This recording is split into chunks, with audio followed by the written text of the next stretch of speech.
Hey everyone, welcome to Season 2, Episode 16 of Photography Chat with Merlin. We're going to have Brian joining us shortly, and hope everyone is having a great Earth Day. It's been kind of crazy over here. So we'll just get Brian on the mix here. Let's see where he's at.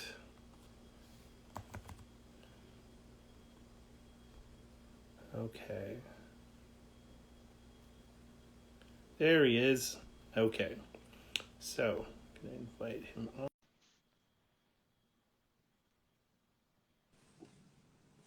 Brian! Hello. What's up, dog? Have to readjust. I'm a little too close up. Broadcasting from a different zone than usual because I'm moving this weekend. Oh. Yeah, I'm How's in my going? living. Well, I mean, not well as good as can be, I guess. Like, I leave Saturday morning, and this is what my house still looks like. Very fun. Yeah. That room still needs to be packed, and yep. So, sure, we could say that I'm ready. A lie's a lie, right? Ready to go. How are you doing, man? You asked me as I was drinking the water. What the fuck? No. I love you, Merlin. I'm doing great. How are you? I love you too, Brian. Um, I'm okay. I saw that you got vaccinated recently. I also part of the Hey. vaccination club too. The first perk I found of being old is they let me get my jab here in Canada early. They dropped the age down to 40, and so I'm turning 40 this year. So they're just like, you make the cut. And it's just like, give me the jab. Yeah, I've been Which seeing, I think mostly through you, that it's harder to get in Canada, huh? it's pretty hard because they're like, we're gonna vaccinate everyone, and then they're like, oh wait, we don't have any vaccinations, but you should get vaccinated, but we're not gonna tell you where to get vaccinated, and it's kind of a dumpster fire. So, Yeah. but I'm happy to see that you guys are in a better state now than you were previously in the pandemic, because I was worried about a lot of you guys there for a while. Yeah, luckily where we are, things weren't too horrible. We knew some people that got sick, but yeah, luckily we're vaccinated. My mom's vaccinated. I'm excited about that. So. That's awesome. Go team vaccination. Um, Hooray. if I could redo it, I probably wouldn't do it right before I do a move across the country, but I'm glad that I still did it anyways. But yeah, so we've got a bunch of people that have joined in now. Oh, there's Jonna. Hey, Jonna. Hey. And I saw Mary joined. So hi, Mary. I miss you too. Yeah, we've got a bunch of people on here. Why don't you say a little hello about Brian? A little bit about Brian, huh? Yeah. I am currently a student at Northeastern Illinois University, studying studio arts with my minor in photography. And I only really started taking photos in 2014 when I started community college here in Elgin Community College. So I was doing printmaking, and a friend of mine started to do screen prints of photographs they had taken. And I was like, oh, that's Nice. badass. So I want to learn how to do that. So then I started taking a photography class, and there we go. And I saw Doug is here. Doug is amazing. I learned how to do tintypes from Doug. And Yeah, I can't wait to do the same at some point. I mean, that was the plan pre-COVID, was to trek on down to Elgin and catch up with you guys and learn the ways of the tintype. But then COVID. yeah, there's a And lot of people. fun fact. Yeah, we're getting a good chunk in. You're a popular guy. People like you. Fun fact for people in the photo chat is um, Brian and Mary were some of the last people that I saw in America Yeah. before COVID took over. We were at Polacon Bay Area, and if you saw Brian's post, he had some photos of us down there and those ice cream sandwiches from that Oh, bodega down the street from that hostel. Dude, I still dream about those things. so good. So good. If I Yeah, lived in San Francisco, I'd eat one of those every day, probably. every single day. I'd have to buy stock in that company. Like buying so much. I can't like. I miss San Francisco, dude. I miss San Francisco. I miss America. I miss you guys. Like it's yeah, it's a bummer. Yeah. Hopefully, we'll get to see each other in September. Polacon. Well, you guys will definitely be able to go there. I doubt the border will be open. That's right. That's right. Shit. Yeah, because not because of your guys' performance in the COVID arena, but because Canada is doing so shitty right now. So yeah, the border is probably going to remain closed for a while until Canada can get their shit together, which sucks and is a Yeah. big reason why I'm moving because like the main reason I wanted to stay in Toronto was proximity to the Eastern Seaboard because like I all these like photo road trips planned and I wanted to make more trips down to Elgin and in Boston, New York, stuff like that. And yeah, that kind of stopped being an option. Right. So, and I miss my family. I bet. Yeah. But have you been working on any interesting photo projects or has it just all been school lately? So like I kind of use school as my way to work on my projects, and then I work on projects outside of that. But I'm also lucky that I'm in a lot of like independent study type classes, so I get to sort of choose my own adventure. That's nice. So yeah, I have a project I've been working on the last year and a half, 2 years, which is about me being adopted. And so it's sort of about from me finding out that I was adopted to some of the Illinois birth laws changing and me getting to find out information about my birth family, and then sort of that search as well. And yeah, so that's like the main project I've been working on. Um, and then I've got some zines I'm working on right now. I'm trying to get more into doing handmade zines. So Oh, let's see if I got any stuff around here. I got a book recently that's this guy here, books, boxes, and portfolios. So I've been learning a lot from that on how to make my own zines. well, that seems like an interesting book. Yeah, so I'm working on a zine about my dad when my dad died and about the items that he carried on him when he passed away. Um, and then I am working on a zine about food places in the Chicago area that you can only find around here. So working with a friend of mine who's an illustrator on that. Um, what Ooh, else? I like the food places one. I like that Yeah. because there's some good food out there. Oh yeah. Lots. That's Chicago is just known for great food. So yeah, a lot of good stuff around here. Um, Yeah, there was a place that Lish took me to. We went for breakfast before your show. I can't remember what the heck it was called. was it in Elgin? Yeah, it was in Elgin. Ray's? Yeah, Yeah, yeah. Ray's. They're like one of the top 20 diners in America. They got rated a couple years ago. So Dude, that was a great breakfast. they're a Like, good place.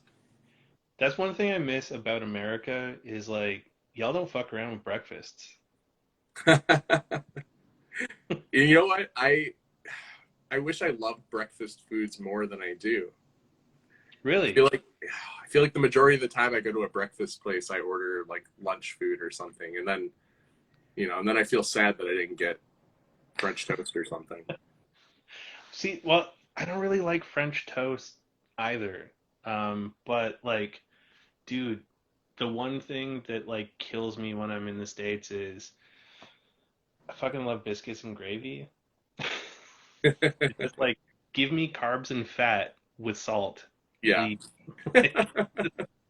I have one Kind of those like confessions to make too, is that I'm a vegetarian. I'm not one of those like, you can't eat meat around me vegetarians, but I biscuits and gravy is one of those things I miss. Yeah, I haven't had of, it in, probably like 15 years now. So there's got to be like a veggie biscuits and gravy. Like someone's got to make it somewhere. yeah, I've heard there's places that do, but I've just never come across it. Well, okay, that's a lie. I went to one in Nashville, but I don't think I got it when I was there.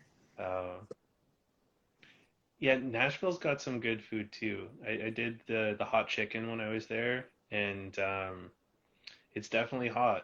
Like Lives up to the name. it does. Um, but yeah, I guess like some back to with us for other people that don't know is like I met you through Polacon. Yep. Polacon 3, I think was the first one, and you took my first tintype ever, which was pretty cool. Yeah, I think it turned out nice, right? It turned out beautiful. I really love that one. I got so many tintypes on that Polacon because Yeah. I got one from you, I got one from Ellen, and Yep. then Project Barbatype guys did one, Yeah, that's right. Yeah, yeah, which they were the only ones that let me wear my glasses, yeah. Yeah, that could be tough. um, which was I didn't understand that you couldn't do that because of the reflective coating thing. Right. And then yeah, caught up again at Polacon, and then we did the Tulsa trip. That was fun. Yep. It was Yeah. you guys in Tulsa. Yeah, Tulsa was a lot of fun, and now like the past Polacon, I think we stopped and stayed a night in Tulsa because of that. We had never been there before, or the trip we all were there for. Yeah, like Tulsa is a really cool city. I can't wait to go back and explore, and just the Midwest too. Like I really like that trip, going through like Kansas down to Oklahoma and stuff. It just made me really want to explore like Middle America a lot more. Because there's just like there's something special about it. Like you guys have some magic there in the Midwest. Yeah, and that's the thing is like for me even I haven't done a whole lot of trips around the Midwest. I think I've been more around the South, in like New York and stuff like that. But yeah, Wisconsin. There's a lot of fun places in Wisconsin. Michigan. We just went to Michigan for the first time like last year or something like that. I'd never really been to Michigan. So, Where'd you go in Michigan?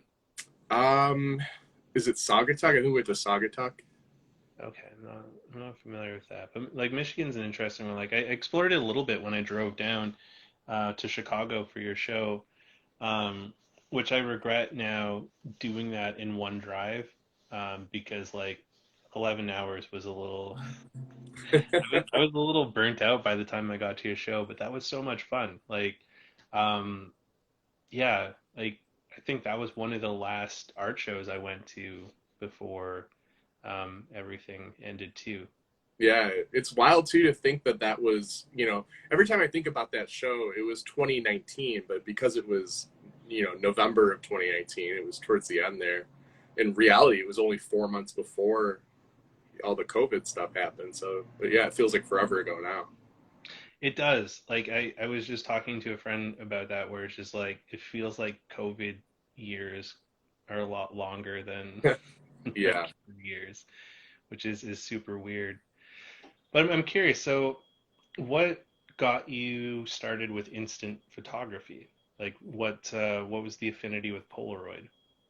For me, it was just the main thing was being able to hold a Polaroid in your hand, um, going through family albums and seeing a Polaroid and having my parents tell me that this is a one of a kind object.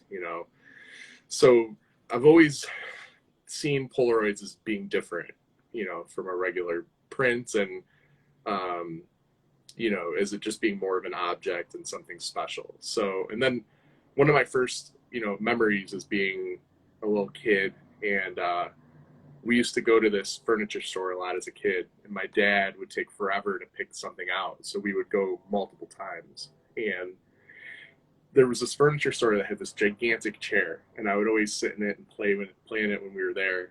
And then one time the owner came out with a Polaroid camera, and he's like, hey, you want to get your picture taken there? And as much as I wanted to, I was really, really shy.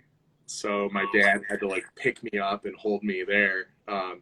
So there's this picture of my dad holding me and me fighting to get away. But it's like one of my favorite pictures, because, it has a story attached to it, the fact that it's a one-of-a-kind object. So for me, that was like sort of how it began. And then being able to work with it on my own, once I've gotten into photography as an art form, that the whole quality of it being a one-of-a-kind object is, what has always drawn me to it. But also there's that quality of, because it's a Polaroid, you gotta be really careful with it. You gotta take great care of it. And in some instances, I think that's true, but I think a lot of how I rip up the Polaroids or smash them or don't really take care of them, I think there's also a quality in the fact that, they are a one-of-a-kind object. There is a specialness to them, but really no matter what they're through, they're still special, whether it's ripped up, whether it's burned a little, whether it got some coffee spilled on it or something, it's still, it adds to it. It carries on whatever is attached to it at that point. So, yeah. Well, and it kind of, because it's that one of a kind object, that just becomes like part of that object's like existence and life kind of thing, which is kind of an interesting thing, because like if that happened to like a film print and like, you spill coffee on it or something, you'd be like, oh, fuck it, like I'll just make another film print. And Right. then you throw that one out. And it's just like, I think that's one thing that's cool with Polaroids is all the different marks and stuff tell stories. And, Yeah. they're, I think they're one of the most tangible types of photographs you can get there, not only because you can hold it, but because it's that one thing, that one moment. Yeah. And you never know what you're going to get when you're taking it. There's that feeling of being a kid and opening presents on Christmas Day, wondering what you're going to get. You take a Polaroid and, you got to wait for it to develop, and you're sitting there, and that anxious feeling is something, you don't really get for a lot of things, I feel like. It's true. And so I'm curious on that point. The internet is full of angry men with opinions on this. Yeah. um, what is your opinion, angry or not, on the impossible a la Polaroid originals, a la now Polaroid? So I don't support like everything they do, but I'm stoked that they're around. I'm excited that, the next generation has this art form that we had, and they're going to make their mark on it like we did. So, it's different. It's not what we want, but I think we're just still going to see a lot of great art come out from it. Yeah. And that's the other thing. I feel like we got to work with what we got, whether you're shooting, the Polaroid film now that doesn't turn out as great as you want it to, or you're shooting with some peel apart film that's, really nice. You got to work with it. And that's the other thing too. Having said that, Polaroid is not making great cameras either. No. You have other companies like Mint, who are making more artistically driven cameras, and Retrospect, who are, working on that, it seems like. And but at the same time, that's another part of the whole angry white men is, jerking off about how great your camera gear is. Who gives a shit? Exactly. Dude, thank you. Like, who gives a shit indeed? Like, if you can't make art with whatever you're given, then you're not an artist. You're just playing at that point, I feel like. You know what I mean? Like, you should be able to make something nice with whatever you're given. So, dude, I'm gonna make a shirt that says that, where it's like, if you can't make art with what you're given, you're not an artist. Brian G. 2020. I'm making it, and I'm gonna mail it down. I mean, I screen print, so I can print it for you. You know. Dude, I mean, I've been thinking about like doing some merch stuff, so maybe that'll be the first shirt. There we go. That'd We'll have your like a little logo with your face on it. be yeah, we could do the photo chat logo like on the Exactly. Yep. stuff thing. Exactly what I was thinking. Yeah. Um, but yeah, on that point, like fair enough, like Polaroid doesn't make the best cameras that we'd want. I personally though, and I'm curious your opinion on this one, I think they are marginally better than what Fuji's offering on the Instax side of things. Yeah. Like the One Step Plus gets a lot of shade, which Love I that. think is like completely unfair because sure it has limitations. Once you figure out how to work in those limitations, it's a fucking fantastic camera. There you go. Yeah, mine's over here somewhere. And then like I've heard you say good things about the Polaroid now. I haven't had a chance to try it yet. And I mean like, the internet's been on fire the last few days about the Polaroid Go, which is like Yeah. Yeah. for most of these angry men an abomination and oh my God, they killed Spectra for this. And it's like no, Hashtag not my Polaroid. Right. yeah. Hashtag not in my instant film. But I'm curious to hear your take on the Go. I think the Go is a great thing in my mind because it's going to open them up to more addressable markets where they can get more revenue in, which means if they start Mhm. making more money and become more profitable than they are right now, then maybe, just maybe, we will see a pro camera out of them. Yeah. Yeah. Um, but even if we don't see a pro camera out of them, it will mean that this film will live just that much longer if they can get Exactly. more Yep. revenue.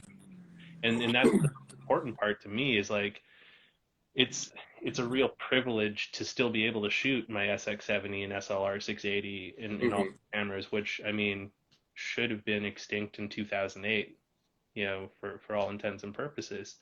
So, what are your thoughts on the Go? Yeah, I think it's great. Like I don't know if I would get one or will get one, but I think it's awesome. And I think it's one of those things where like you said, it opens the possibility that they're going to make more revenue, and more revenue means, probably they're going to make more stuff, more people are going to get jobs. And I think it's finally what they need to really compete with Instax, because Yeah, Instax is so cheap and reliable. Polaroid needs that. So, they really do because like the film, I'm not gonna lie, it's janky. Like it's like rolling the dice when you throw a cartridge in, even if it's a brand new one from like a fresh like batch. Like, you could have like two packs from like the same production time, and one is great and the other one is kind of shitty. But I don't look at that as a negative either because I've accepted that when I'm creating with Polaroid, this is just part of that craft. It's not going right. to be Hmm. perfect. Like if I want perfect, I'll shoot the large format or medium format or something like that. Hmm. Like, yeah, And I just saw in the chat that I agree with Brian saying that it's a gamble. It's like it's definitely a huge gamble, and I think if that's the thing. If it goes right, then all these dreams and hopes that we have could possibly come true. If it doesn't, they'll probably just stay about what they used to be, right? Probably like a lower level company that at the very least is making things we like to use. So exactly. And I did hear that they have bantered around the idea of making pro cameras with like glass lenses and things like that. yeah. Just like when they look at that market, there's not enough volume that would come from that market to justify that camera at like a reasonable price. Like if they made it, it would be like ridiculously priced, and then all the angry men with cameras would be like, "Oh my God, here's Polaroid with a $2,000 instant camera for their shitty film." Like Yeah. you just can't win. And not to like this is nothing against the people who got it and like it and love it, but like the Leica instant camera, you know what I mean, is like it's a, that's cool. It's cool that they did that, but yeah, um, Dude, so that's the only Leica that I own because it was yeah. the only Leica that I could afford, and it was because I bought it used off of a dude from Craigslist that had no idea what he had. Yeah, He had it listed for $150, and I was just like, I'm gonna buy this before he realizes he's made a mistake. right. And that's one thing, like, okay, if I were rich, I would feel bad doing stuff like that. But I'm fucking broke. I can't afford, if I can take advantage Yeah. of someone not knowing what they have, Well, and I talked to him as about it shitty as that after, might and be, like I'm, he, I'm broke. I'm broke. So well, and when I talked, like I guess it was like a gift or something, and he just didn't okay. really care. So, and that was the same. I bought a Lomo Square, like the pop-out bellows camera, and it Uh-huh. was the same thing. Like it was a crazy price, and the dude got it as a gift, and he's just like, I don't shoot film, but like both of those cameras, like the Leica Mini does great with that film. Like that's what Yeah. that film deserves is like a nice glass lens. Right. Hmm. And the same thing with the Lomo Square. Like I suck with the zone focusings, but when I nail the zone focusing on it, I'm like, fuck yeah, this looks so good. And Yeah. it's like, why won't Fuji make this? Right. Yep. And then like Yeah, and why? I got a thing like today or yesterday. It was like one of those Facebook memories where I was like crying about Fuji stopping production about the Peel Apart film, you know? Because I think today was the day where Super Sense announced 5 years ago that they were trying to like purchase everything, but Fujifilm said no. Yeah. So yeah, sad, very sad. I still have maybe like 20 boxes of FP100C. So Yeah, I think about the same. Like I've yeah, got mostly FP100C. I've still got a couple boxes of 3000B and 100B, and then like various like old Polaroids that are janky. Like there's a bunch of Pol Color 100 that I have, but every time I've tried it, the packs are fused, and so it's just yeah, like the crying game. Like when I go to pull the first tab, and then it just like binds up, or like the tab works, but then I go to pull it and it just spooges all over the inside of my camera and just like wrecks everything, and it's just like, yeah, ugh. yeah. I really love like the 59, the 4x5 color film. Ooh, the And 59's good. Um, the last two times I bought some on eBay, it just didn't work. So I've gone probably a year and a half, 2 years without buying another pack since then. I've got a pack of 55 that I've just been like hoarding for almost 3 years. It's just been in my fridge for 3 years. It works. Every once in a while, I'll pull a sheet out to make sure it's still alive, but it's just like, I just need to shoot it. I need to find a project to just shoot it on at some Right. point. And then like pack film, like I think you were sitting on the podcast panel at Polacon when I heavily talked shit about Fuji and their Yeah. decisions on um, pack film. And now forever on the internet will be me saying vulgar things about Fuji and their executive. Hey, they deserve most of it. Yeah, I guess so. Like they've definitely proven out of all of the the film companies, I think, that probably care the least about their customers. Yeah. It doesn't make sense though, because they made a lot of beautiful film, and it's such a They shame that they've stopped making so much of it. do, they really do. Like Superior 1600 was one of my favorite films. It was We like have my one of those in the fridge.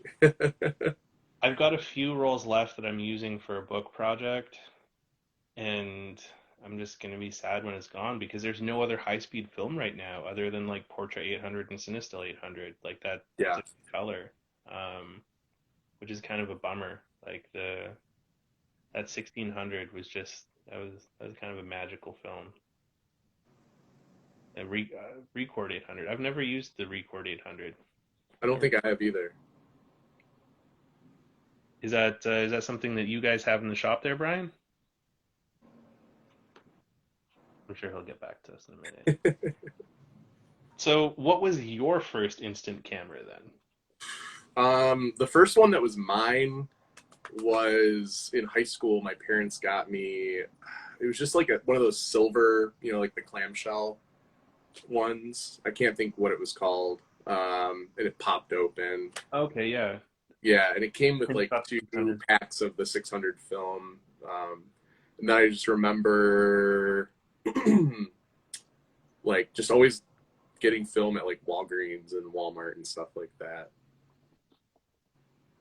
Yeah, I'm kind of a little bit jealous because like you were still able to get like OG Polaroid when you were getting into it. Like Right.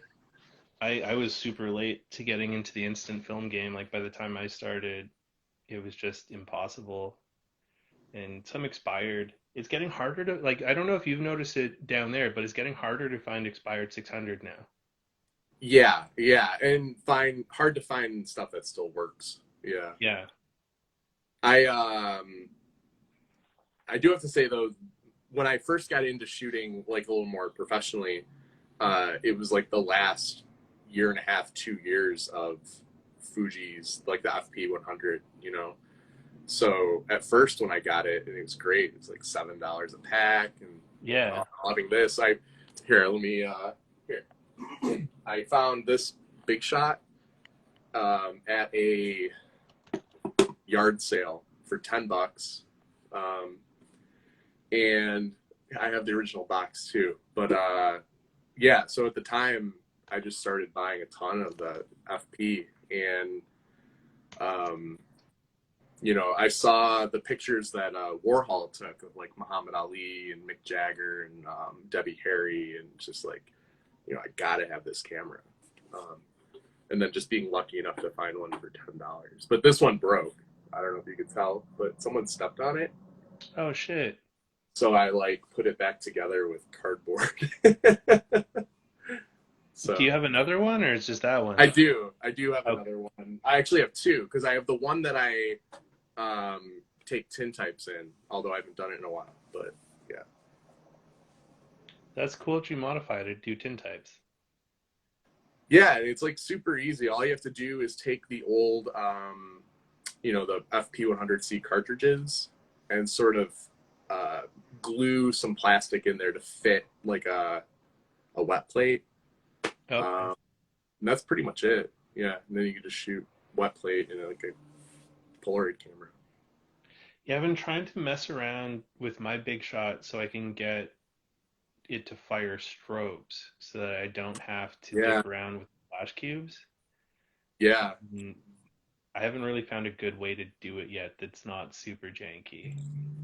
I bought one of the adapters for it when they were still cheap, um, but I don't know where it is right now.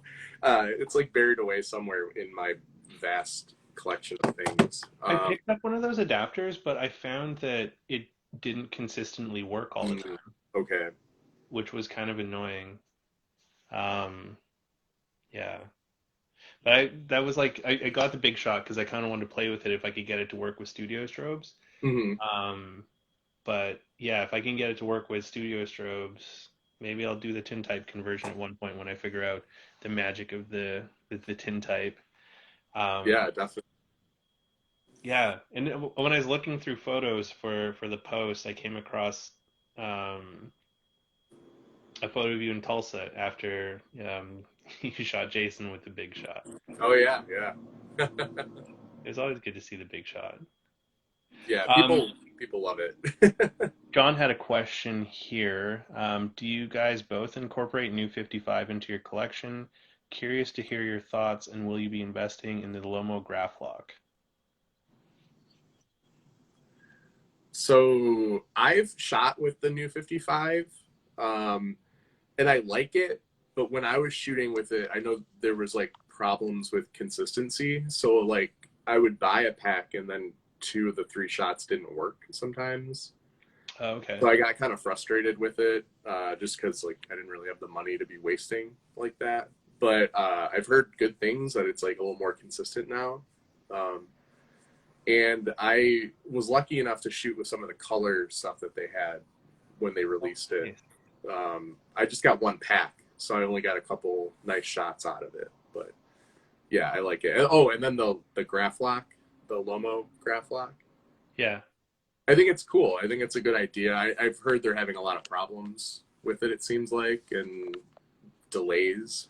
Um, Yeah, I heard like I think the one thing that's going to prevent me from getting it is that it doesn't quite match up with the film plane, so you have to do some like Right. funky stuff with it to like get it to be in focus. And I'm just like, I don't really like, if I'm shooting the large format, it's already enough fuckery to like work with that thing. Like I don't need to Hmm. add more frustration with it. So Yeah.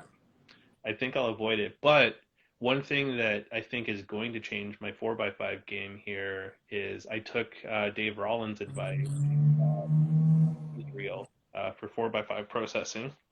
And that thing was, it's super easy to use the bees reel. So it's Yeah. like, if you want to process 4x5 at home, like definitely go check out that bees reel. Like it was the These best. were Like I think it was like 80 or $90 for it, and it cool. fits inside of a Patterson 3 reel tank. Um, but yeah, it's like super easy to use and load. Like here, just wait. Let me go. I'll go grab it.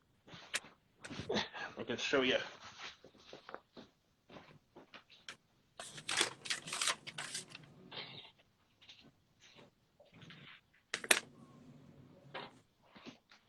Yeah. Okay. So it fits in a Patterson 3 reel tank, and it comes with this like little 3D printed thing to eject the sheets out of it. But where is it here? Come on. Okay. So this is the guy here, and it's super easy to load because you just match the notches on the film with the notches here, and then you just sort of like taco the film in and slide it in against that one point in the corner here and the one point in the corner there. And you only need 500 mils of chemistry to process 6 sheets with it. Hmm. And yeah, it works wicked awesome. And then when you're done processing, when you want to shoot the sheets out, you just put the film ejector in the bottom, and That's really cool. yeah, it's quite slick. I did not like the Mod 54s, honestly, though. I tried doing processing a couple of times in the Mod 54, and it made me stop shooting sheet film for a while because every time I would just have the sheets would pop out of it Hmm. during like agitation or whatever, and they'd just be stuck to the sides, and I was just like, man, this film is way too expensive to be like, fucking up these sheets, and I don't really want to take the time to figure it out. And I didn't buy that Mod 54, like it was just at a film collective that I was part of. I just used it there, and yeah, it um, made me really hate it. So the bees reel, Dave Rollins was not lying. It's the shit. I would definitely pick Cool. one up. You said it does like 6 at a time. Yeah, it does 6 at a time, and you only need 500 mils of chemistry, which is awesome. So it's like the Yeah. same amount of chemistry you'd use for 2 rolls of 35 millimeter. Wow.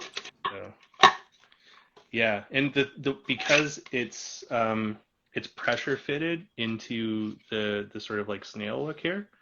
There's no Hmm. way for it to pop out, and um, because it's emulsion side in, you don't have to worry about like the emulsion side getting all screwed up or anything. Fuck you, Brian. Sorry, can't load four. I can load 4x5. I just don't like the Mod 54. We're not homies. Um, but I learned a hard lesson when I was doing the processing on this one. I shot some 4x5 with a friend, which I thought was 6 shots of Rolly 400. And so I metered it for Rolly 400 and I processed it as Rolly 400. And then when I pulled them out of the tank, um, I realized it was Agfachrome 50. So, Wow. Okay. um, Yeah.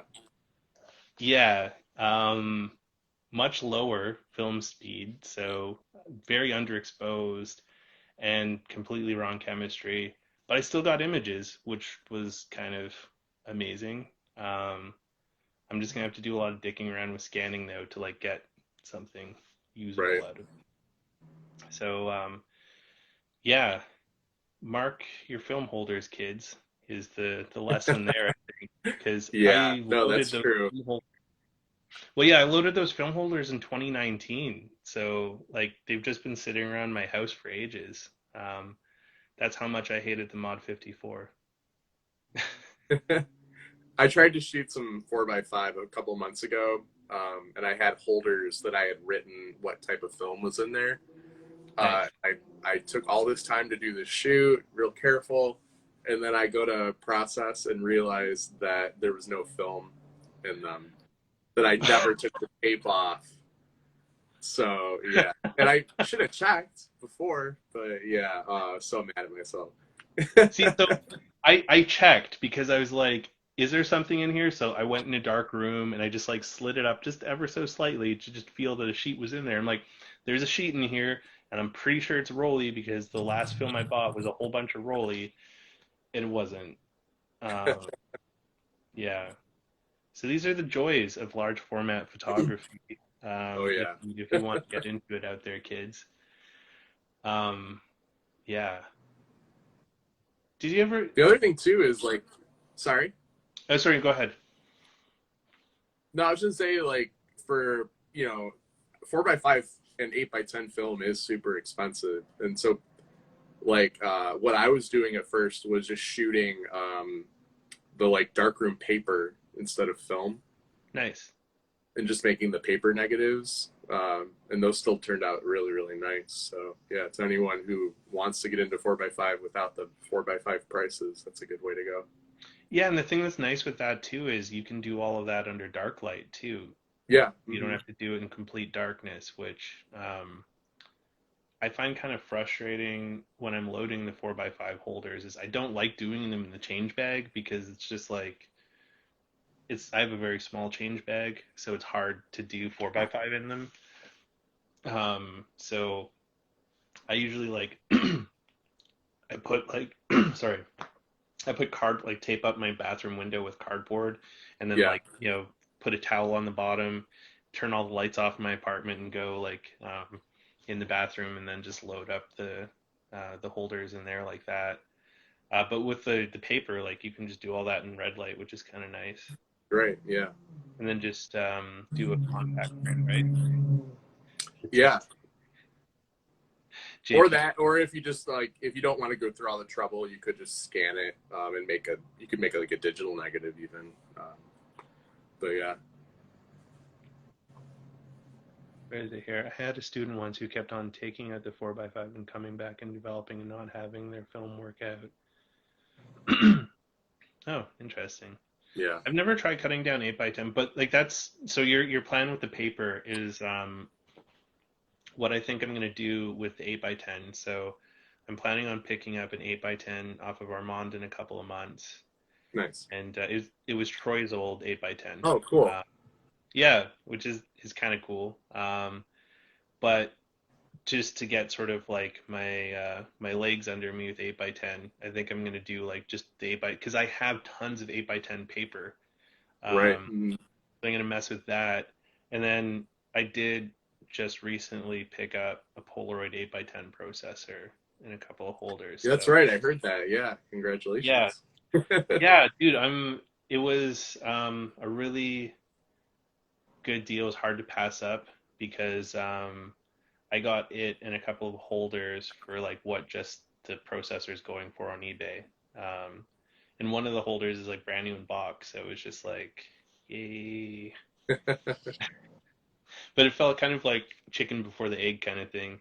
Um, getting a processor before having a camera. Whereas then they come back and the same thing. So I finally set up the camera in the studio, and they're pulling out the dark slide and then putting it. Oh, yeah, you're not going to get anything if you don't take the dark slide out. Yeah, that's another magical thing. So I just met a photographer who shoots with a goose regularly, and I noticed that she didn't have a dark slide in it, and she was like, "Well, after I load the film in it, I always take the dark slide out because I forget it in and then I mess up shots. So it's like I Yeah. only put the dark slide in when I'm gonna like, load it or like, take the Hmm. cartridge off the pack. So you always gotta check for your dark slides. Yes. Or how many times I put them in my back pocket or something, and I'll forget, and then I'll sit down, and it'll kind of like stab me. Yeah. Oh no. Well, at least you're not smashing them because some of those Bakelite ones would break pretty easily. Right. Yeah, it's and then I just like entered. I picked up some 8x10 holders off of a guy here that was cleaning out a dark room from someone, and man, those things are huge. Like it's just seeing the holders is kind of scaring me about the 8x10. Yeah, and it's wild how expensive the holders have gotten. Um, when I got mine, it came with like a ton of holders, luckily, like old wooden ones and the newer, like the plastic ones. Um, but yeah, and then I also those. It's real easy too to get when you're doing the paper, the 8x10 paper. The one thing to be careful of is you might have to trim the paper a bit because when I was first learning how to do it, a lot of the times my the dark slide would get caught on the paper and it would crunch up, and so I ruined a lot of shots Okay. like that. So you might need to trim them down a touch. Okay. Good to know. Yeah. Yeah, I picked up the old wooden ones because I thought they looked kind of cool Hmm. and would match the wooden 8x10 camera. So it's just like I'm already accessorizing a camera I don't have. Right. But that's a good tip. Is it? I don't know what someone's saying, "Oh dear God," about, but yeah, it's been. I mean, the film adventure has been a really strange one, Yeah. but is it 4x5s are also slightly smaller than 4x5? Oh, I There we didn't go. know that. Now we know. So what's been like your favorite photographic moment so far since you've been shooting? Um, hmm. Like something that I've shot or done, or Both. Something you've shot or done, or something that's like, happened to you. um, I feel like one of my favorite moments was getting to meet Kenneth Josephson. He's a Chicago photographer. Okay. Really big in like the sort of 60s, 70s, 80s. Um, and I got to like meet him and he signed this book for me. Wait, And wait, dude. What car is that? Is that a Volvo? I'm not sure actually. It looks like an old Amazon. Yeah, I think that's an old Volvo. Nice. And I think for anyone out there, he's an artist I would look into, especially if you're into like Polaroids and just film in general. But I got to take a picture of him with my big shot, and he had never seen a big shot before. Uh, Really? and, so it was really cool having this moment where I got to teach him about something, whereas I feel like I've learned so much from reading about him and watching videos and stuff. So, yeah, that was probably like the coolest moment. And I don't know. Other than that, just getting to create, I guess. Getting to, I feel like, find my voice, if that makes sense. I spent about 8 years working at UPS before I started going back to college and hated it. And I wound up hurting myself a couple times. And I feel like, as horrible as that is, if that didn't happen, I don't know if I would be where I am, so, and would have ever found this love for photography. So, Well, yeah, pain's part of the process, right? yeah, yeah. It was great to see Brian. you, Brian. Yeah, like that's I think there is some sort of merit to that whole like tortured artist thing a little bit because it gives you something to draw from. At least I've kind of like found that for myself is like, with some of the shit that I've been through has definitely like added to my work and like Hmm. allowed me to see things differently, Yeah, I guess. and it gives you something to say, you know. So Yeah, and like you said, like, I think this is a really powerful medium to find your voice with too. Like it's a way for people to vocalize things that they may not have other means to do so, or have found ways to like comfortably express themselves. And mhm.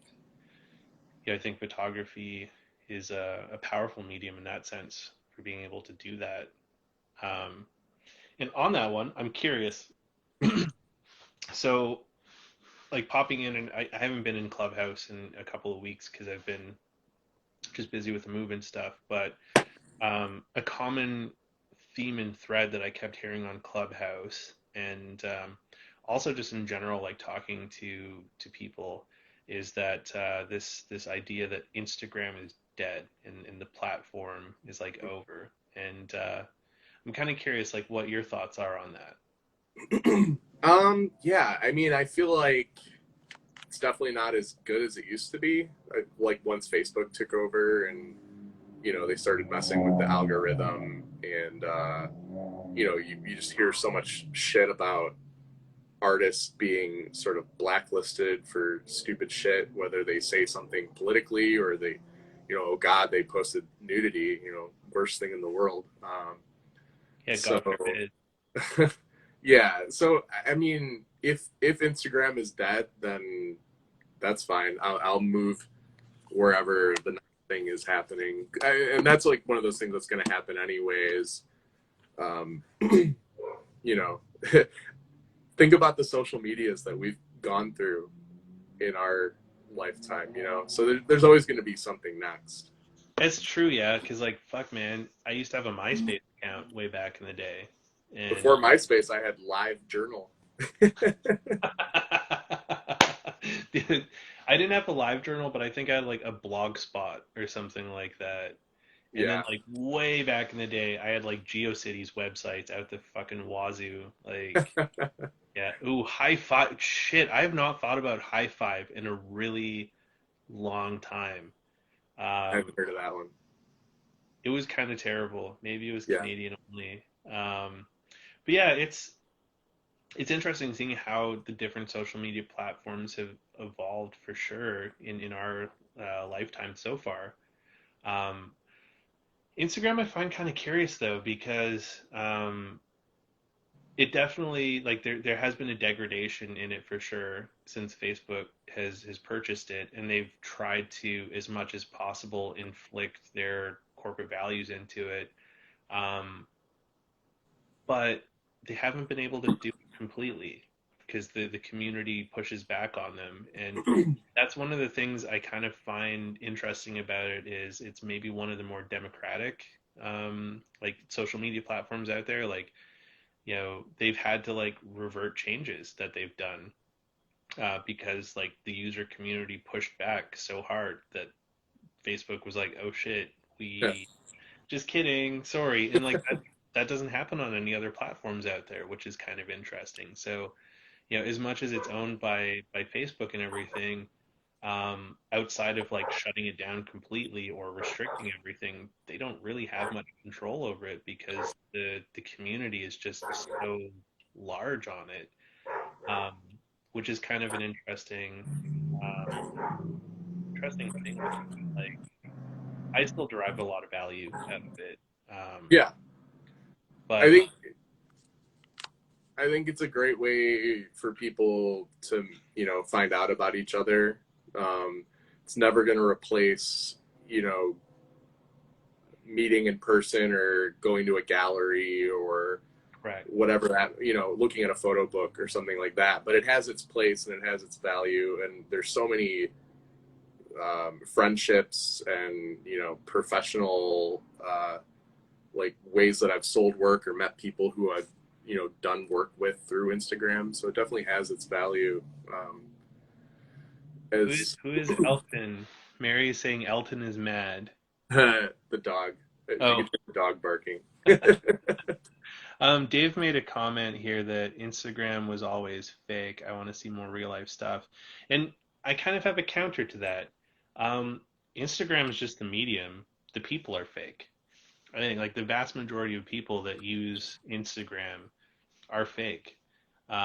And you know, I don't think that's a fault of the platform. I think it's more of a fault of the society that we live in right now, where, you know, things like Facebook and other social media platforms and societal pressures have like encouraged this behavior of like fronting a life that you don't have. And like, you know, Instagram was just the easiest way for people to project that out there, I think, because you just go share and away it goes. Right. Uh, And I think it has to be said too is in places like that, we can't forget too that not everyone has access to getting to a gallery or buying a right. photo book or getting to a library to look at a photo book. So I think in that sense, it's good that it reaches more eyes, it reaches more people, especially people who otherwise would never get to see it or, you know, get to learn about certain kinds of art forms. So there is value in that. Well, that so Dave says it's as real as AOL Instant Messenger, which I, you know, I think that's kind of a mean thing to say because like AOL was a special kind of hell. So that's kind of mean. But yeah, like his point there is that because it's not a physical thing, it's fake because you can't make a print. And I can see the point of it, like, you know, being fake because it's not physical, but I don't think fake is necessarily the right um like term to use for it. Like I think more to your point, like it makes something more accessible. So like a print is great, but a print is in an art gallery and or a print is like in a show somewhere. And if it's a print, someone has to go, they have to have the means and the ability and the mobility to go see that print in real life. Right. And you know, an advantage of like a platform like Instagram is that it does give accessibility to things that you know people otherwise wouldn't be able to see um, in their lifetime. And you know, just because it's not you know tangible or real on the platform here doesn't necessarily mean that what is being presented isn't a tangible thing either. Like you know, many of us are sharing our film photos, our Polaroids, which are completely tangible and real. We're just using this as a medium to make it more accessible so that instead of just you know sharing it with someone in our city, we're able to share it with people all around the world. And yeah, photo books are a great thing as well, but I mean that's also another accessibility point. Photo books are great if someone has the ability to purchase those photo books, if they have the means to get them shipped to them and things like that. You know, not everyone has the ability to say, you know what, I'm going to spend like $100 plus shipping to get this photo book in. Um, that's kind of a luxury. So um, Right. I think photo books are great. I absolutely love them. It's something that I'm going to work on more. Um, Mm-hmm. but yeah, like I think it can be powerful as a means. And yeah, building community, that's definitely an interesting thing. So it's like I use Instagram to build a community. And you know, I have found a community in Instagram. You're part of it. Dave is part of it. There's, you know, shit, at least 100 people that are part of this real life community that I would have never had it not been for Instagram. So I think there's still some power left in it and still some magic. It just depends on the people. Like, Yeah. Yeah. There's always, and for each person, there's going to be like value in different things in different ways.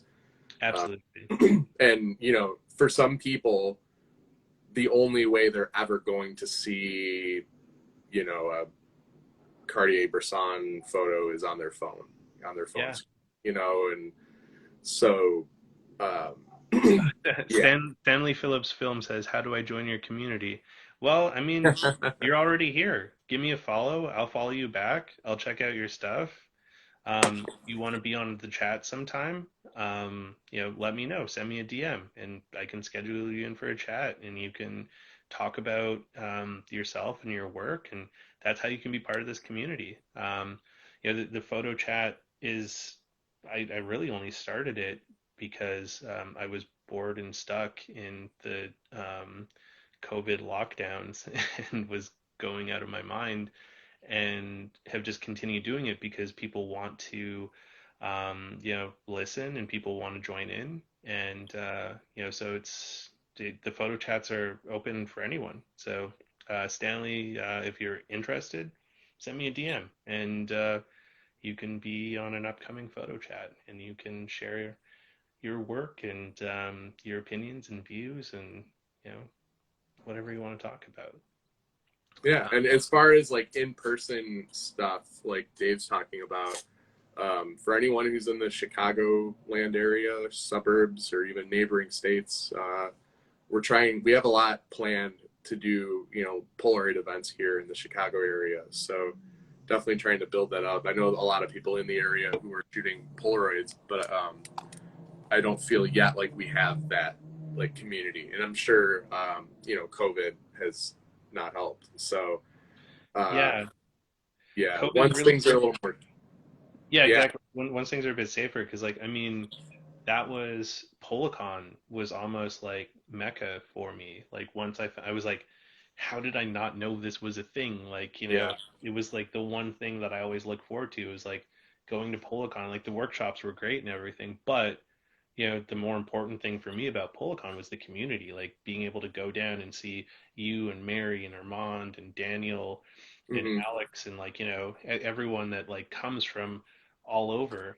Um, and not to say that like the Polacon virtual wasn't successful. Like it was interesting to see how Polacon virtual went last year, where people who have heard of this like mythical Polacon thing, um, but didn't have the means to get to yep, Texas. You yep, know, hmm, it was interesting like how having it on an online presence made it more accessible to people that had been following it and wanting to be part of it for so long.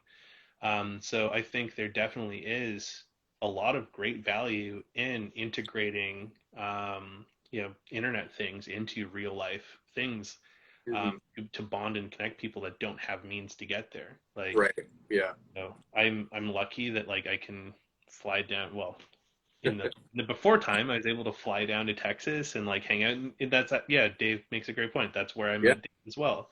yep. So it's like, but that real life tangible event was promoted largely on Instagram. Like Yeah, that, I can't recall if I found out about the first one through Instagram or Facebook, but it was one of the two. yeah. Yeah, and so like that's a thing where it's like, these physical communities do exist, but a way to bind them together and like, connect people into it is leveraging these digital platforms. And I think like if you can extract away from focusing too much on the toxic parts of what every single social media platform has out of there, you can get some value out of it. And yeah, I don't think you're coming across wrong at all, Dave. Yeah, I don't Like, think that either. I also agree with encouraging real life stuff too. It's just I think on top of encouraging the real life stuff, it's nice to include people that may not be able to do that as well. Dude, I can't wait to give you a hug either. Like, fuck, I miss hugs. Like, uh, like, dude, I miss all you guys. Like, the hardest part of COVID for me has been being separated from like all of the amazing people that I've met through these online photographic communities, um, and through real world events too. Like, I mean, Polacon was amazing. The Film Padea out in San Clemente through the Darkroom Lab, that's that was amazing too. Like there's so many great real life events that used to happen that COVID has kind of killed, and you know I can't wait for all of us to be vaccinated and safe and able to raw dog air together. Yeah, that's another thing too, though. Not to get too into the like COVID stuff, but like thinking about it's gonna be weird. It's gonna be so uncomfortable for things to go back to like normal. Like because uh, thinking about man, we all used to just like spit all over each other. Right? Yeah, it's like you're in like rubber gloves and it's loud, so you're just like just yelling in each other's faces and shaking hands and stuff. And like, dude, man, like if someone comes at me without a mask and they try and touch me, I'm like, whoa, no, like get away from Yeah. me. My big thing, the one thing that's gonna change for me is I don't think I can eat birthday cake anymore when someone's blown out the candles. They're just spitting all over the Oh, cake. And I never dude, thought about yeah, that before COVID, but now I'm just like, I don't know about this. dude, I've ne birthday cake is ruined to me now. Yeah, They're sorry. I like really am basically like sorry. air vomiting all over their cake, and then we ate it. And Oh then we just eat it. man, Yeah. Jesus. Sorry. I'm sorry, Merlin. That's wild. I bet someone came at a lot of people and asked if they could spit in their mouth for 1,000. I mean, if someone was gonna give me $1,000, I would probably let them spit in my mouth. I mean, I could use $1,000. I'd take the money. I like Pete's comment here. Bring your own cake. BYOC. Yeah. Dude, I mean, that's probably not far off. We're gonna be like living in a world where it's like, come to the birthday party, BYOB, BYOC. Like, I already heard someone say that they had like a little birthday party, like a little family get together, and they had like a separate cake, like the candle cake. So oh man, yeah, someone someone else is like, I wish you didn't mention the cake. I've never thought of that.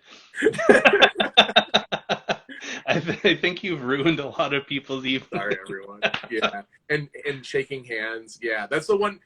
I'm still not used to the fact that we're not supposed to like shake hands, and I'm always reaching out, and then I'm like, there's that awkward moment. Yeah.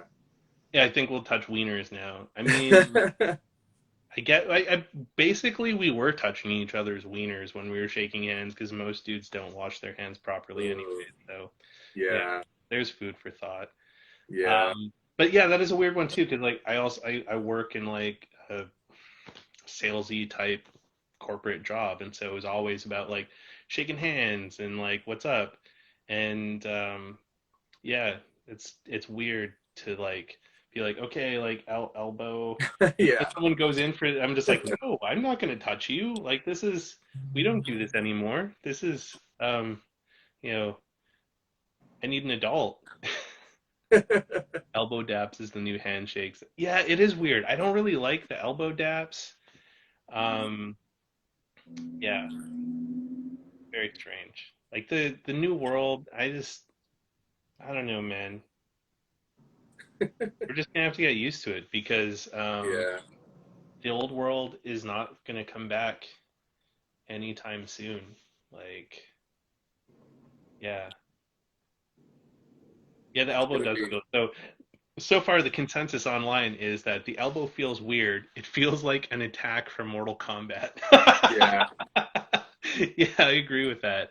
What about the shakes where it's like you're grabbing onto the forearm or something? Is that any safer?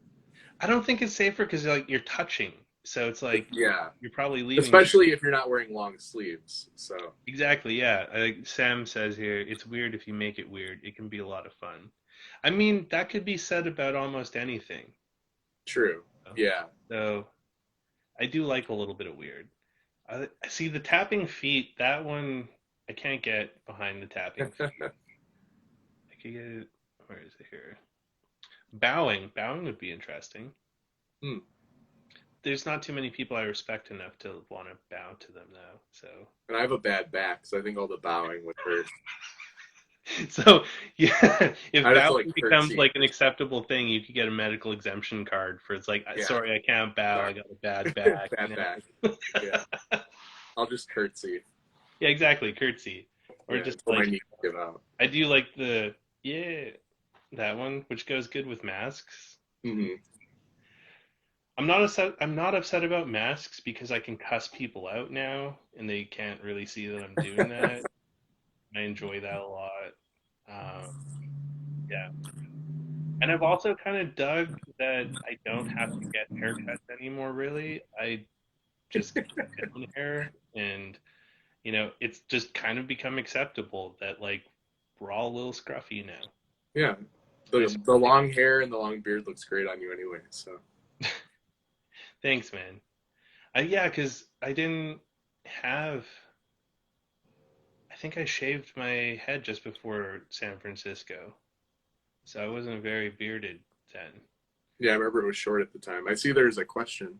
Any New new film? film news. Polaroid Go has been released. So that's kind of new. It's a smaller Polaroid. It's upset a lot of angry men on the internet. That's been kind of fun. Um, oh, Polaroid Square came out. It also upset a lot of angry people on the internet too. Um, I got in an interesting argument with someone that was like, it should be less money because it's less emulsion and it's less chemicals. And I'm like, what? No. And they're like, well, because it's square, or it's round, so it's less. And it's like, it's just a mask. Yeah, Still yeah. the exact same film, just with a round mask on it. So, yeah, that's I don't know. I'm excited. Did you get some of the round frame? I did not get any this time around, but next time I will. Yeah, I'm excited for it though, and I'm happy that everyone's getting it. I'm happy Dude, they sold out in like 12 hours. That's really awesome. So I debated on it because I was like, should I get? And then I was like, fuck it, I'm gonna get some. And then like an hour later, it was sold out. I was just like, holy yeah, shit, my 680 is in need of repair, so I've mostly just been buying SX70 film. dude! If it needs repair, send it to Zane in Texas. Yeah, yeah. I'm also very poor right now. What's wrong with it? um, I think I want to say the only thing wrong with it is the pick thing is broken. Um, the part that like ejects the film. Oh, okay. I'll DM you about it. We'll Okay. talk about it. Yeah. Because you gotta have you gotta have your SLR 680 going. JP has Yeah, it's been ordered a a few years. Polaroid Go, so we'll Nice. have to get his hot take on the Yeah. Go once he releases it there. Little. We need an unboxing video, and we need a little test drive video. So we're not anti-Instax. Like I really like Instax film. I just hate Instax cameras in Fuji. I don't like, Brian, your feelings on Instax? Yeah, I think it's great that it's cheap and it's reliable. I wish you could do emulsion transfers with it, like you can do with the Polaroid film. See, you can't with Fuji, you can't do emulsion transfers. Right. Yeah, something different about the emulsion. You can't do it. Oh. I don't know. I'm not like super technical with all that stuff, so I don't really know a whole lot about how it's made differently. But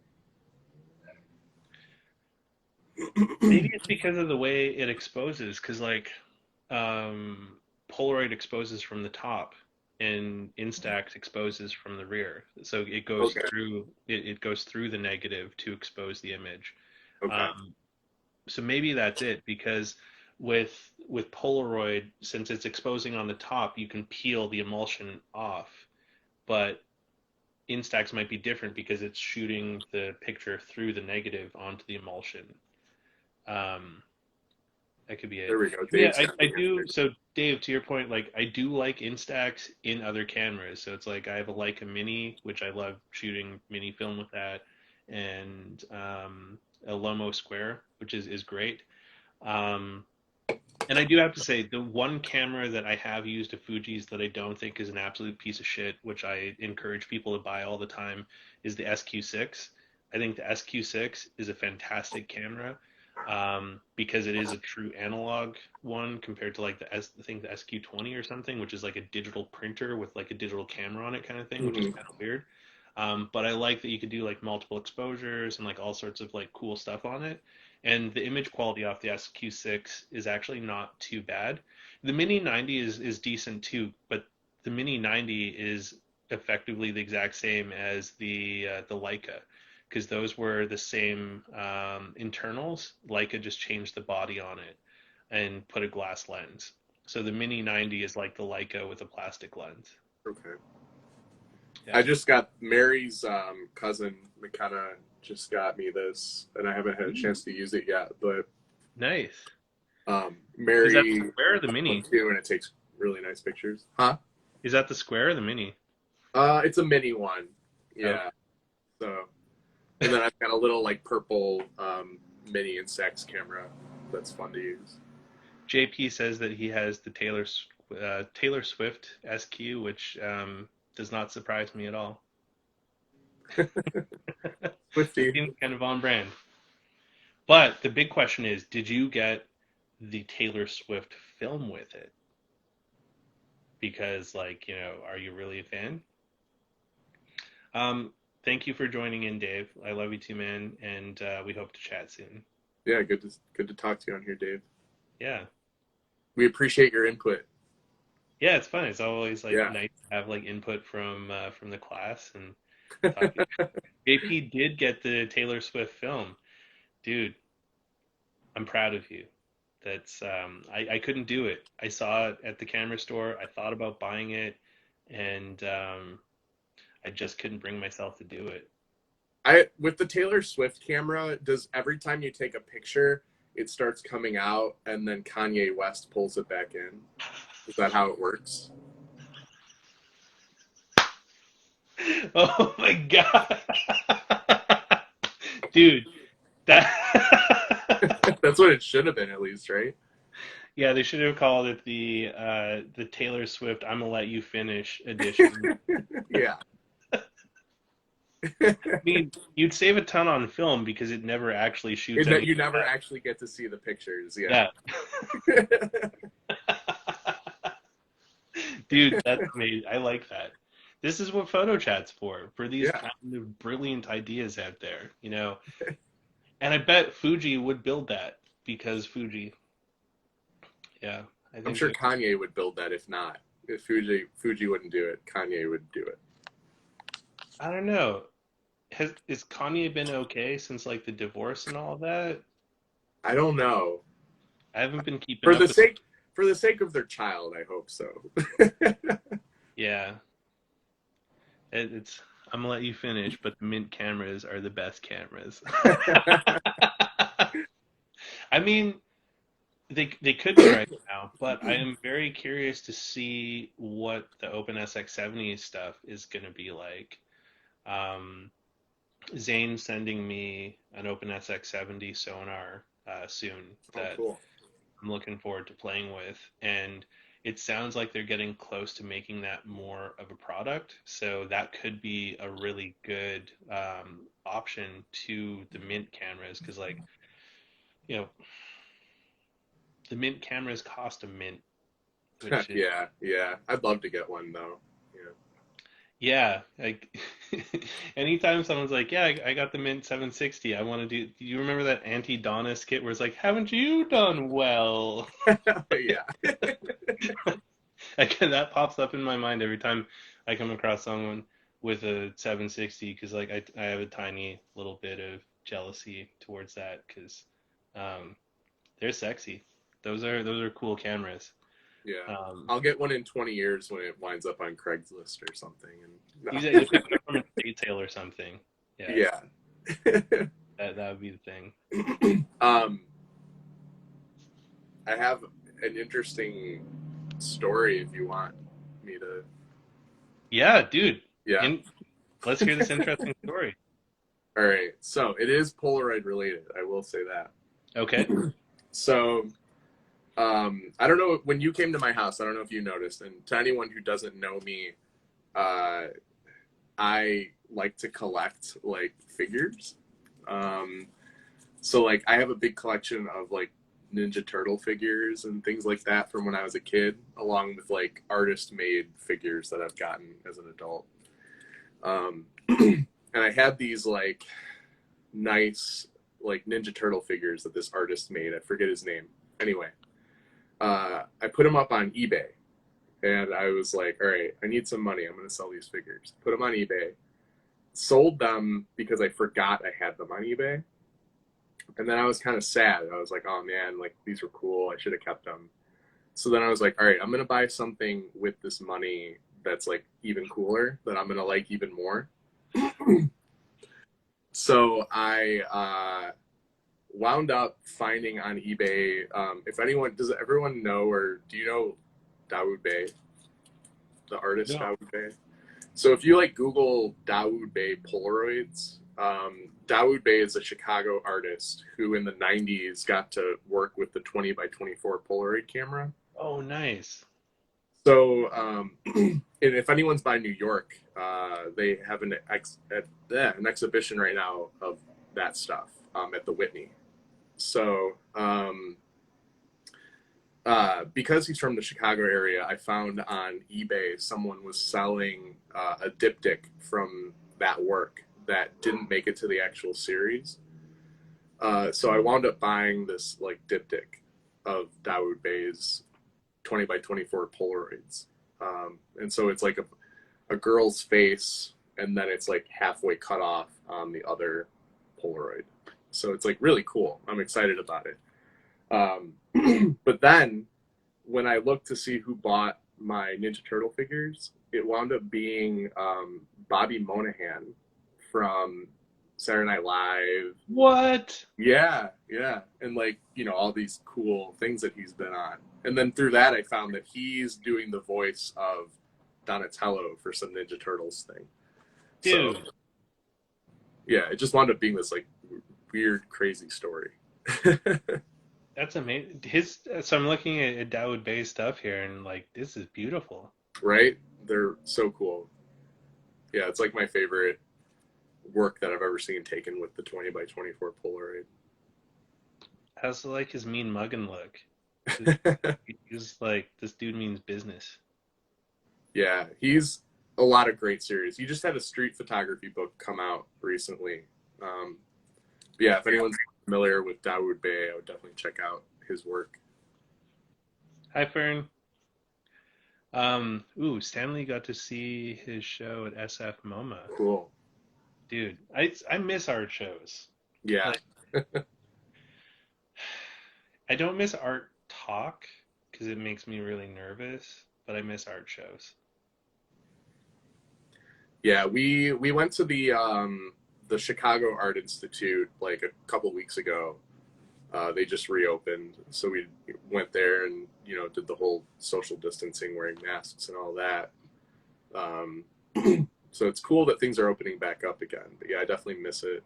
It's gonna be different, because when you go to a gallery opening or something, so much of it is talking to people and drinking and just having a good time. It's gonna be a little Shaking different. hands, giving Yeah, hugs, yeah. spitting in each other's faces. And for anyone like who wasn't there or doesn't know, when Merlin came to the show that I curated here in Elgin, he brought his camera and took Polaroids of a bunch of people, and it was really awesome. And that's the kind of stuff like I really, really miss about, shows and just meeting with groups of people, or those like impromptu sort of photo shoots and, Well, and it's fun too. moments that you get. That was before I bought any strobes. So, because the idea started when I was at Polacon that year. I decided to bring the 4x5 with me to Texas, and I brought a bunch of pack film, and I just wanted to give portraits to people because I'm like, I have all this pack film that's just like languishing in my fucking fridge. Like, what am I gonna do with it? Like, if I just sit on it and hoard it, it's just gonna like rot, and then I'll be even more sad. So I was just like, I want to give portraits to people that I care about. Yeah. So that's where it started. which was great in Texas because like there was lots of light in Texas. But then I didn't have strobes yet for your show. Um, so I remember I brought like one of these like lights that I have here, and then I had like a car booster pack that had like a 120 converter. And I was using that, and it was a little like fucked up, but it worked. I liked those shots that came out of that Yeah. line. Yeah, it's I find like the 4x5, and you probably experience this a lot with your tintype work, is like it's interesting how people react with large format cameras. It's very different from Right. like a 35 mil or even like a medium format. Yeah, people. I think people understand when they see it, and the patience that goes into it, and the carefulness, and you know, I think people appreciate that. Yeah, it takes a lot of time. Like I always kind of forget a little bit like how much time investment it is to do a 4x5 shot until I'm doing it, and I was just like, oh man, like it takes so long to like get it right. And, you know, then you forget the dark slide. It does, but but also like that's one of the best parts of shooting with 4x5 or bigger is that interaction you get with your subject that you don't otherwise get. You know, you have to sit down, you have to compose, you just have this chance to talk with the person that, you know, if you're just shooting with digital or a 35 millimeter or just a regular Polaroid camera, you don't really get that same interaction, you know, Yeah, especially if it's someone who you just met or don't know as well. You know, it can be a really cool experience to shoot it together. is. And I just recently discovered on the other Instagram show that I do with Pete, Large Format Fridays, that I have an extension rail on my Wista because I bought a 210 I bought a 210 lens off of Armand when I was in Texas, but then I was like, fuck, it doesn't barely work on this like camera. Like it has to be like fully extended out and like, it's totally janky. And someone's like, well, you just need extensions. And I'm like, I don't think my camera has extensions. And I'm like on the show, like this is like a year and a half after having this camera. And someone's like, oh yeah, Mhm. just like flick this one lever. And I was just like, I feel so stupid. But the 210 is really cool for doing distant portraits because you're like almost 30 feet away from the person and you're like Mhm. all zoomed up on them, which is kind of interesting. Yeah, that's really cool. Yeah, large format's fun. Awesome. Well, I really appreciate you spending some time with me, Brian. I miss you, Yeah, man. I appreciate it. It's great that you're doing this, you know, like pulling people in the photo community and getting to have these talks. So I appreciate you inviting me and Of everyone course. for tuning in. Yeah. I've been wanting to get you on the show for a bit, but I know you've been busy with the school stuff and you know, life has gotten weird Yeah. recently. Yeah. But I think I'm going to have to call it here because I think the vaccine is, Mm, I feel sleepy. Um, so plenty of rest, drink plenty of water. yeah, that's the plan. I gotta get some rest, but I have to do more packing tomorrow, so not too much rest for the wicked. But thank you so much for Thank being you. on Thanks, the show everyone. with me tonight, and I can't wait to see you in the real world so that we can hug it out and get some ice cream sandwiches Definitely. and see. I miss both you guys so much. Next week, I've got my good friend Becca, who runs the Northern Film Collective, which I'm a co-curator on. She's going to be joining me next week to talk about her experiences in film photography and with the film collective and anything else that comes up. Awesome. So that should be a fun episode, and it'll be while I'm on the road. I'm not sure what town I'll be in, but It'll be yeah, an adventure.